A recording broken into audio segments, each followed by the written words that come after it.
All right, so let's talk a little bit about the attributes. So the left-hand side are typical male attributes. So I want you to think about maybe someone in your office, someone in your life, and look down that list on the left-hand side: assertive, risk-taking, competitive, and just figure out if that, that typically describes a man. Although I know plenty of women who are hyper-competitive. I know lots of women who can be analytical, but for the most part, these are seen as male traits. On the right-hand side, those are typically seen as female traits. Again, I know plenty of men who can sit at the table and cry with the best of us, but it's typically not as common.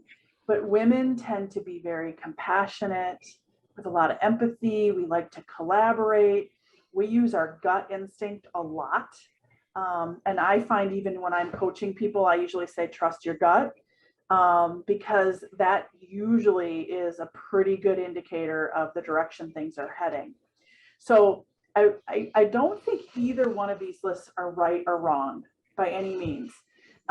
Sadly, as women, we often get trained on the left-hand side, because that's where typically in a male-dominated field like we're in, that's where we typically see trainers lead us.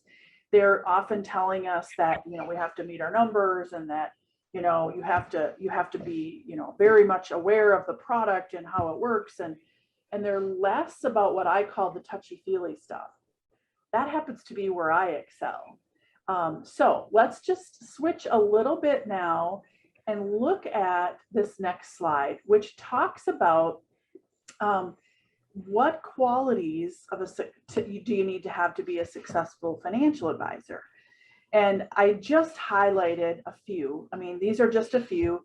But for the most part, I believe most financial advisors have to be somewhat assertive. You have to be willing to put yourself out there. You have to be willing to take a risk.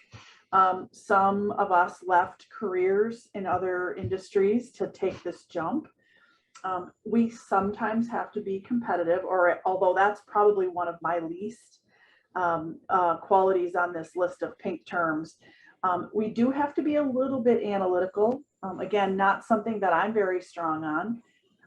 And then, we have to be compassionate. We have to understand our clients' needs. We have to show them empathy. I don't think you have to cry every day, but I tend to do a lot of that. I hug my clients. I cry with them. I celebrate with them. And I really have begun to hone in on my gut instinct. But one of my absolute favorite things to do is to collaborate. And I think that's what female clients want.